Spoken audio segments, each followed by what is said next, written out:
This is the New England Journal of Medicine COVID-19 update for March 2nd, 2022. I'm Stephen Morrissey, managing editor of the journal, and I'm talking with Eric Rubin, editor-in-chief, and Lindsey Baden, deputy editor.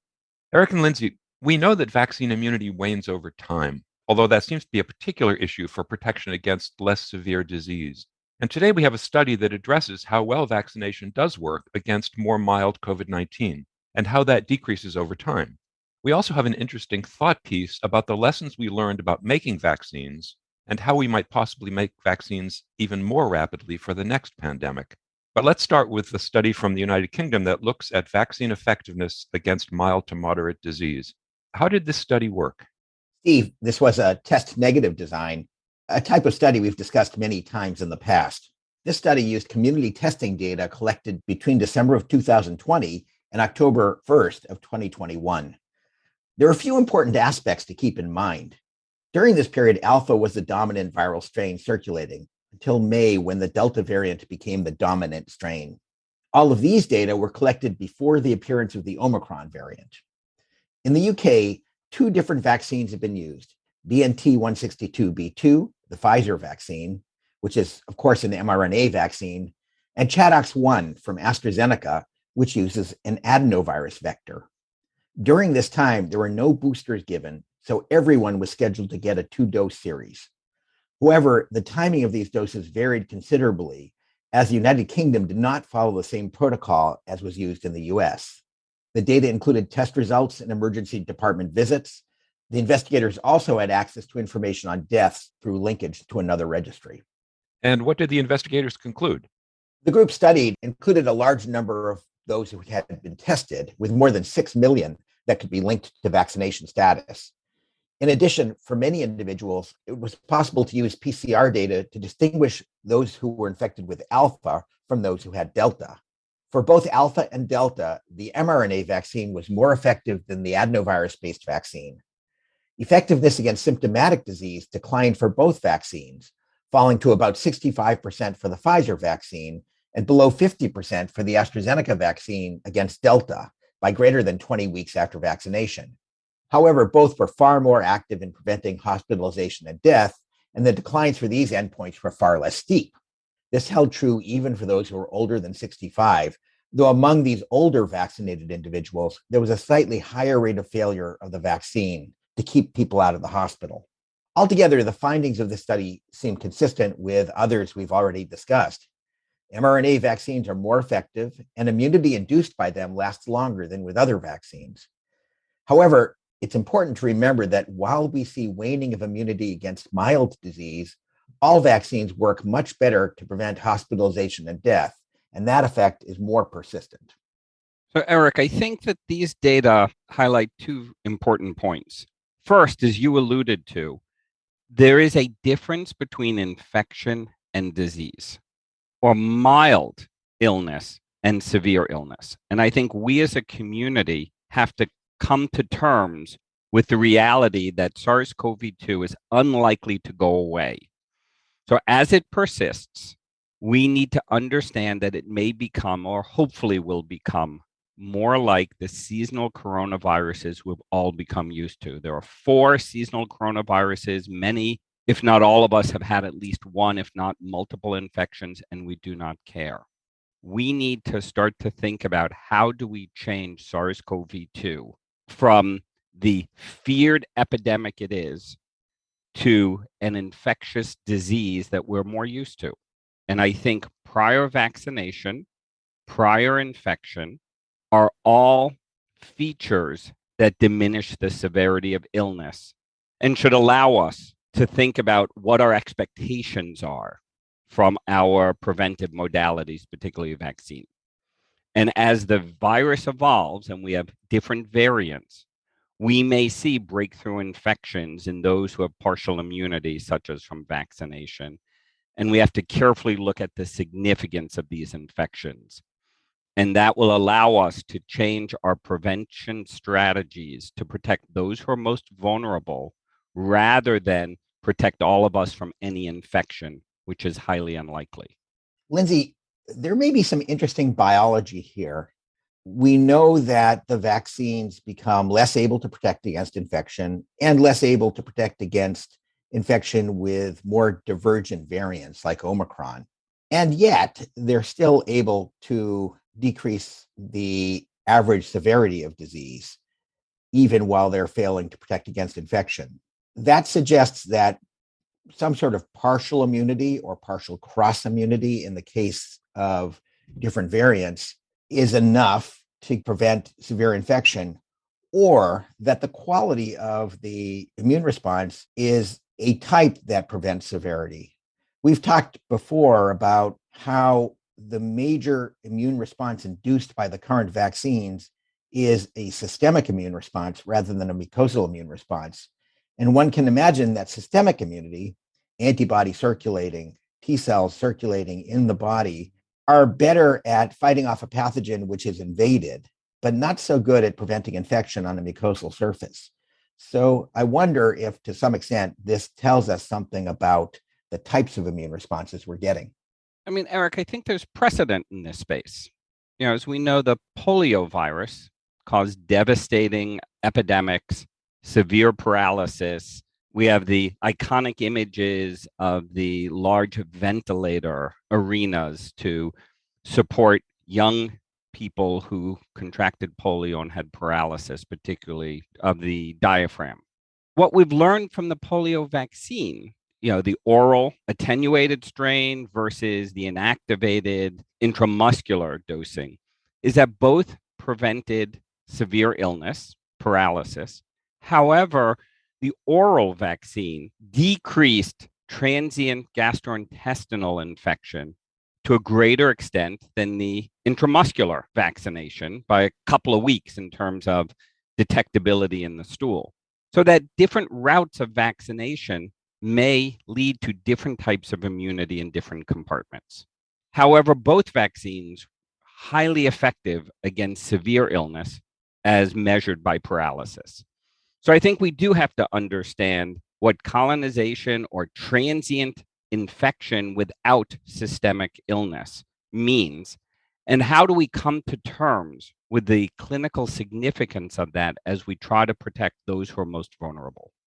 Lindsey, that also brings up another point, which is that one of the problems with developing new generations of vaccines has been that most people are vaccinated or have been infected in the past, and therefore we're looking at a very different population to protect than we had before. And also, it's more difficult to see a signal of protection. Right now, in most of the world, the number of cases is declining. And of course, that would make it difficult to test new vaccines. However, should there be a new outbreak, likely due to a new variant, I think there's plenty of room to improve on what we have based on infection as an endpoint rather than disease severity as an endpoint. And that will enable us to try new things should they be needed. Today, we also published an interesting perspective from the Coalition for Epidemic Preparedness Innovations, or CEPI. CEPI is an international organization devoted to developing and disseminating vaccines for emerging infections, and it's been deeply involved in the SARS-CoV-2 outbreak. Part of CEPI's mission is to innovate around how to get vaccines out rapidly and equitably. And in this article, the authors argue that what we've learned from the rapid development and deployment of the SARS-CoV-2 vaccines can help us to even further accelerate vaccine development and availability. They conclude that using optimal practices, we can have vaccines available for a new disease in as little as 250 days. And they propose further steps to try to achieve a goal of 100 days. So each of you has been involved in aspects of vaccine development, though at different stages of the spectrum. So I'd like to get your thoughts on how realistic it is to make vaccines and to get them into people more rapidly. Eric, let's start with the beginning of the process, the science behind the development of a vaccine. How can we make that faster? The next pandemic is likely to be caused by a virus. We know that because that's largely what's caused pandemics in the past. There have been occasional bacterial epidemics like the Black Death, but mostly these have been viruses. And so in order to develop vaccines quickly for viruses, it helps to know a lot about viruses and viral immunity. So I think the first step along the way is to understand how protective immunity develops against different kinds of viruses, because immunity is quite different depending on what kind of virus you have. Now, the best way to investigate protection against viral infection is to develop prototype vaccines, even for viruses which are not important human pathogens. But understanding how vaccination might work against different classes of viruses, some of which may be animal pathogens, would get us a long way to understanding how a new human pathogen that emerged might be counteracted by vaccination. One other big lesson from the current epidemic is that the fastest thing we can make are mRNA vaccines because they're made in a very routine fashion and the manufacturing has already been figured out. So everything all along the way could be accelerated greatly if we were able to use mRNA vaccines. Viral vectors are also relatively rapid. The adenovirus vectors that have been used, we've seen somewhat less efficacy out of the viral vector vaccines, but that may be peculiar to this infection. We don't know. And the last thing that I think we took away from this is that pursuing many different avenues simultaneously is expensive and inefficient, but it's the way to get things working very quickly. We've learned that from NASA's experience, and it translates well into biology as it did in space. Eric, I think that what's implicit in what you were describing is that when there is a novel pathogen, we have to simultaneously develop vaccines, as you suggest, but we also have to rapidly understand pathogenesis, the nature of the disease it causes, and therefore what endpoints may be relevant. And that's easier to do for another variant of a known bug, another flu variant, another coronavirus variant. It becomes trickier when it's a brand new pathogen that we don't understand its disease pathogenesis and the kinds of illness it causes over what temporal spectrum. So I think that at the same time that we can rapidly develop the countermeasures, such as vaccines, we really have to understand the disease caused so we know what benefit we're trying to achieve, and that can then be part of the scientific process.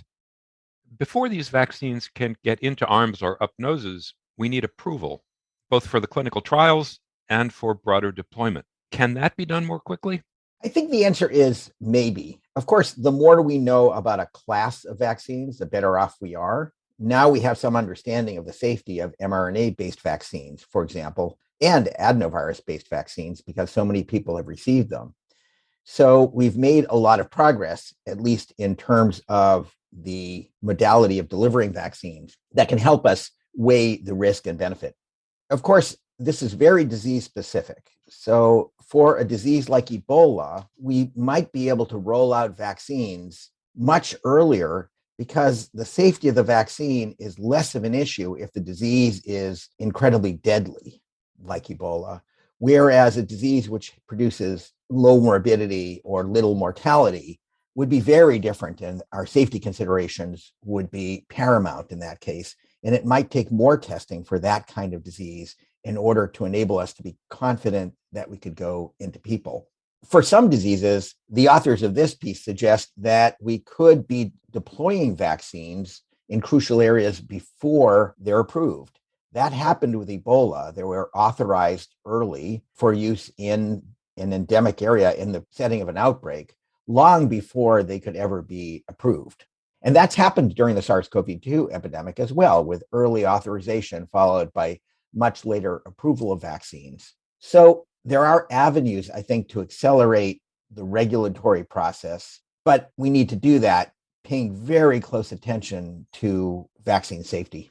So Eric, I think as you point out, it depends a bit on the pathogen. And if we think a little bit about the pandemic H1N1 from 2009 versus Ebola versus SARS-CoV-2, we have a pathway for new vaccines against flu.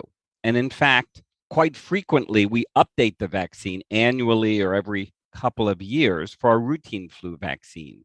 And in that setting, we have an understanding of titers that correlate with protection. So it allows very rapid acceleration because we have a pathogen we understand, and we can modify the vaccine or the countermeasure at a speed appropriate. It gets trickier when we know less about the pathogen. And that is what we witnessed in our response to COVID and to Ebola. It sort of reminds me a bit when you talk about the regulatory framework, in that we have to think about a global regulatory framework. And the book Arrowsmith, where this was exactly what went on when there was an outbreak. And how does one respond to that outbreak, being compassionate to those who are sick while trying to understand if our new potion really works? And we need to have that kind of framework where we're able to provide care rapidly when there is no known treatment, but we can rigorously study it so we understand if it does work and then can further accelerate its development and deployment. And the regulatory authorities, nationally and globally, have to help set up the proper frameworks to allow this, because the response will need to be in country where the pathogen emerges initially and causes its initial severe infections. I'm glad you brought up Arrowsmith because, of course, Arrowsmith is a work of fiction.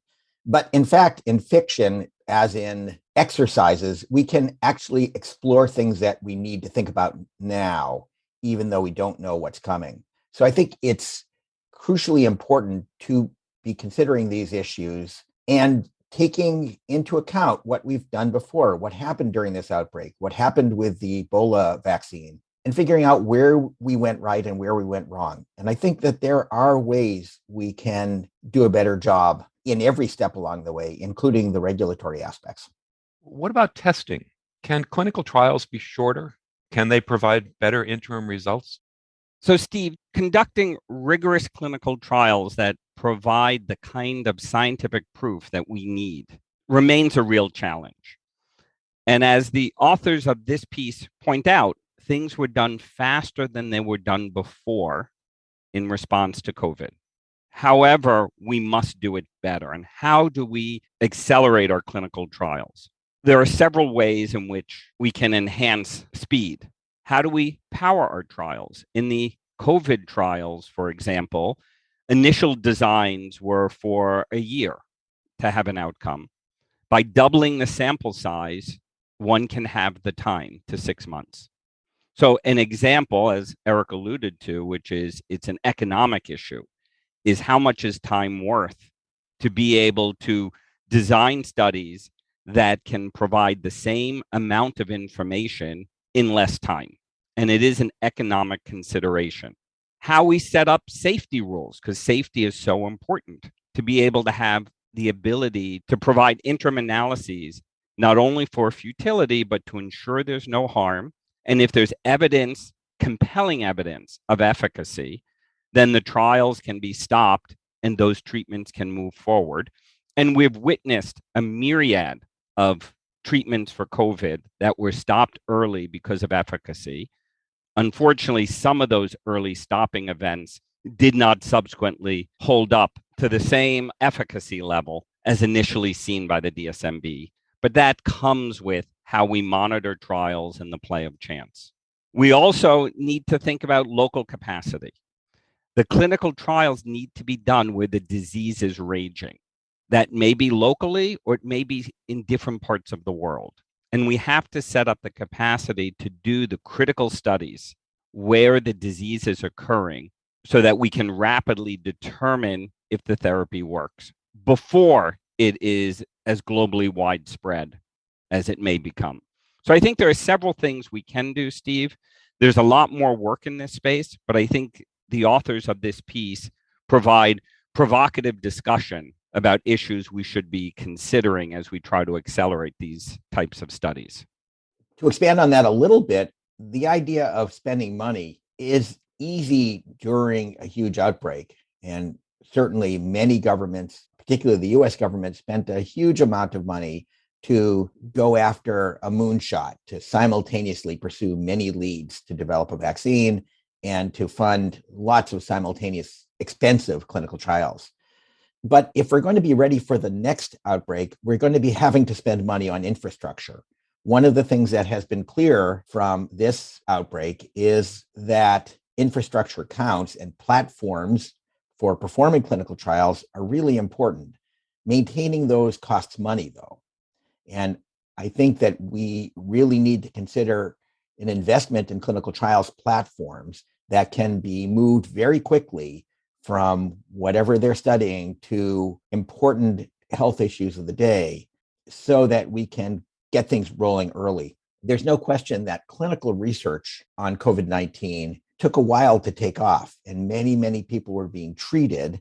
I'm thinking primarily about therapies here, but many people were being treated before there was any evidence that those therapies could work. I think that for the next outbreak, one of the lessons is we need to be enrolling patients in trials very early. And that means we need to have the infrastructure to do it. So, Eric, I want to highlight your point about spending billions to develop vaccines, for example. I think we have to be careful about how we look at the investment. When it's a $1 trillion catastrophe, we look at the economies being shut down, the impact on global trade, global health, as well as the other social disruption. How we think about billions of dollars of investment to get out of this nightmare, we need to think carefully about. And I think some good choices were made over the last 2 years in response to this. There are many other issues that need to be improved upon, but some investments were made that have made a big difference. The other point that you raise, which is very important, is during the inter-pandemic period. When we're not in the middle of a pandemic, do we continue to invest the resources to be quick on our feet and nimble to respond when another issue emerges? And I do think that every year we accept influenza with 50 to 100,000 deaths in the US alone, and yet we don't make the investment to deal with that as we have dealt with COVID. So I think there are a variety of illnesses we've become complacent with that some of this effort could be pointed towards. But the interpandemic period is a critical time for us to lay the foundation to be much more responsive against these health threats. I just want to point out that there is an infrastructure for influenza, and there are both monitoring capacities and regulatory systems for developing each year's vaccine. I think what you're getting at here, Lindsey, is something transformative. How can we deal with influenza rather than annually on a perpetual basis? And I think that's an excellent point. One of the problems we saw with SARS-CoV-2 was that people couldn't get the vaccines even after they were authorized or approved. And of course, this continues to be particularly acute in poorer countries where vaccines are still not widely available. Are there potential solutions to get vaccines out there more quickly? One of the issues with the COVID-19 outbreak was that the vaccines that came into use most quickly were unusual in that they were based on mRNA or based on adenoviruses, and there had never been very large-scale manufacturing of any of these before. So there was quite a bit to learn about how to make them. But we've done that now, and I think that there's an opportunity to spread out the ability to make those vaccines. Once again, this is an infrastructure investment, but the idea of distributed manufacturing, particularly of manufacturing capacity in countries which have not received vaccine up till now and won't receive vaccine if there's another pandemic, is a good idea. Now, of course, this is also expensive, just as we talked about for research platforms, but it seems like a very reasonable investment. Vaccines are going to be around. We're going to continue to have to make vaccines against normal childhood diseases for the foreseeable future, perhaps forever. And having this capacity in the places that need to distribute vaccines makes a tremendous amount of sense. So, Eric, I think that the manufacturing capacity has emerged as one of the real weak links in our response. And I think that something that we as a global community have to think carefully about is how do we go to scale with enough product for everyone who needs it? And that requires international investment, and the manufacturing should be decentralized, not in a limited number of countries who then can decide to repartition how the vaccine is used or shared. In addition, and this is something our dear friend Paul Farmer has taught me over the years, is the importance of local infrastructure to deliver healthcare. And we do that, as you suggest. WHO, the World Health Organization, has a child vaccination program that enables children throughout the world, particularly in less resourced areas, to have full access to vaccines that they need. We need to enhance this public health infrastructure to be able to deliver vaccines of need, including in urgent situations like a pandemic. And by creating this kind of public health infrastructure, there can be routine benefit as well as surge capacity in response to pandemics such as the one we're dealing with now. So I think this gets to your point, Eric, from earlier. We have to invest in public health infrastructure to be able to respond, to deliver the medicine of need when it is needed. And during a pandemic, that is done under dire circumstance and needs to be done urgently. But it needs to be built upon a functioning infrastructure. I think there's plenty of room for improvement in our delivery of vaccines worldwide anyway, even in the US. And so this is really an opportunity as much as anything. It's an opportunity to prepare for disaster, but it's also an opportunity to have smoother functioning of what we do now. So when we see opportunities like this, we should be taking advantage of them. Thank you, Eric. Thank you, Lindsey.